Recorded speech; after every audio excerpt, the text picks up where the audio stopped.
Welcome back to the SharePoint 25th birthday series. In the last episode, we talked about something that most organizations still get wrong: governance. And the main point I made was this: governance isn't a document. It's not a PDF sitting in a SharePoint library that no one has opened since the steering committee signed it off 3 years ago. Governance is design. It's the set of structural decisions that quietly shape how work happens every day. And that governance includes things like naming conventions such as your site and library names, site structure, permissions, and metadata. All of these things influence behavior far more than a governance document ever will.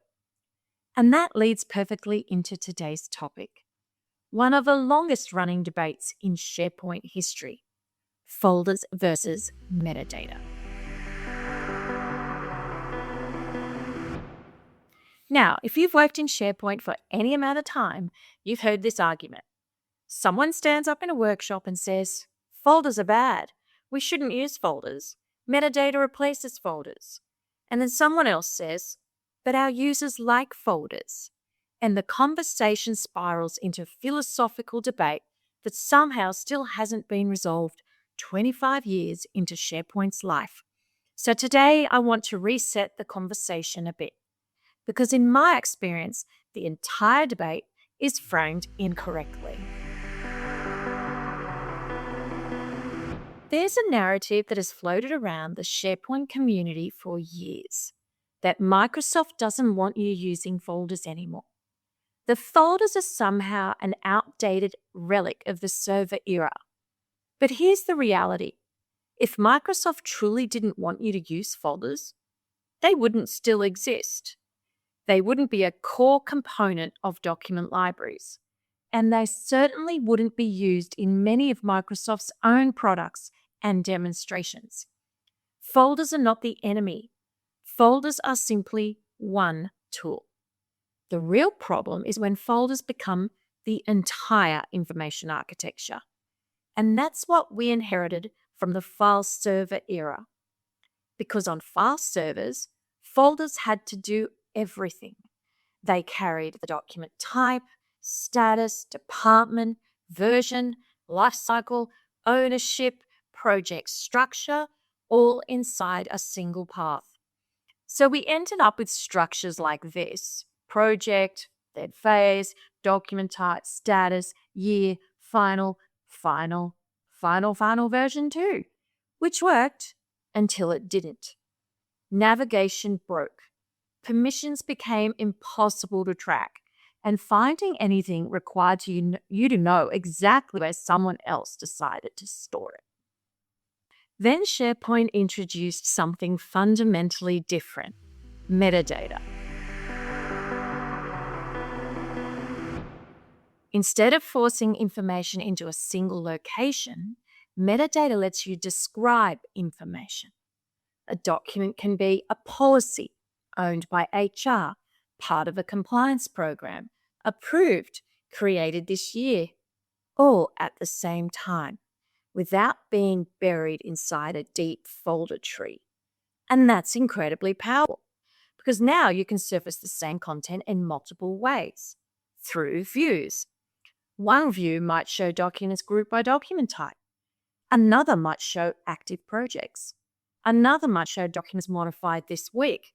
Same library, different perspectives.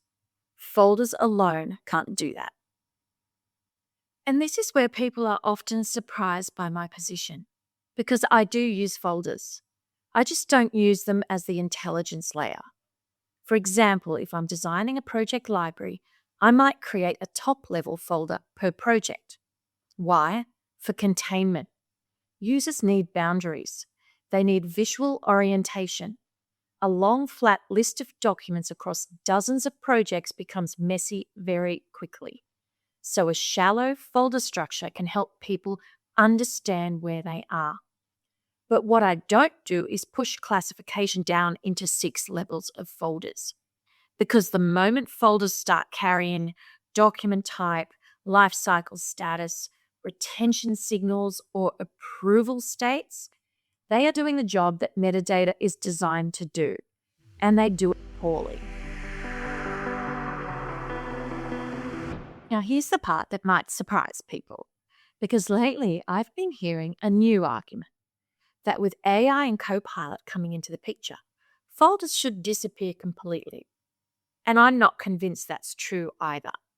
Copilot doesn't browse folders the way humans do. That part is correct, but Copilot absolutely uses context signals from the environment, and folder structure is one of those signals. Let me give you an example.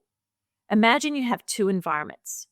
In environment A, everything is stored in one massive document library with hundreds of thousands of files. No structure, minimal metadata, just search. In environment B, documents sit inside shallow project folders. Metadata captures document type, status, and ownership. Permissions are clean. The architecture is predictable. Which environment do you think Copilot will perform better in? The second one, because AI thrives on structure and context, and folders can still provide contextual grouping. What Copilot struggles with is deep, chaotic hierarchies, where meaning only exists in a long path name. That's not structure. That's just hidden metadata inside text strings. And if you look at how Microsoft has evolved SharePoint libraries, the direction is pretty clear. Views are now front and center. There's filtering, grouping, metadata columns. All of that is designed to give users different ways of interacting with information. But folders still exist alongside that, because people still think spatially. They still need boundaries. And removing every folder doesn't magically make a system modern. It just makes it confusing. So here's the position I've landed on after years of designing SharePoint environments. Folders provide containment. Metadata provides meaning. Views provide experience. And design provides governance. With those four elements working together, the system scales. When folders are expected to do everything, the environment eventually collapses under its own complexity. And interestingly, Copilot will be the thing that exposes that complexity fastest. Because AI doesn't politely work around messy architecture, it amplifies. So what does this mean for the next 25 years of SharePoint?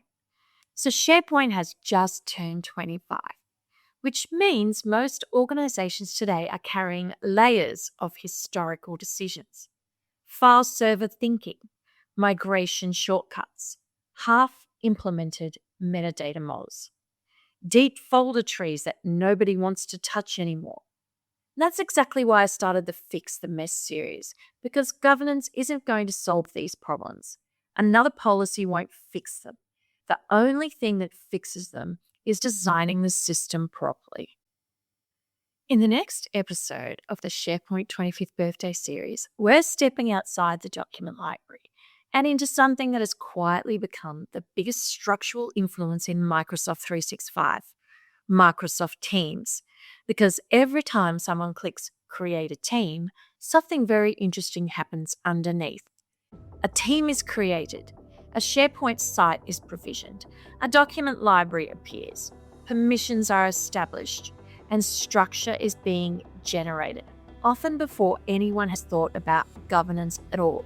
Which means the Teams conversation is really a SharePoint architecture conversation in disguise. And that's where things get very interesting. If this episode resonated with you, the ideas we've talked about here are exactly what the Fix the Mess training series is built around. Practical design approaches that work in real environments, not theoretical governance frameworks. You'll find links to the Fix the Mess courses and the related blog posts in the show notes. Thanks for listening, and I'll see you in the next episode.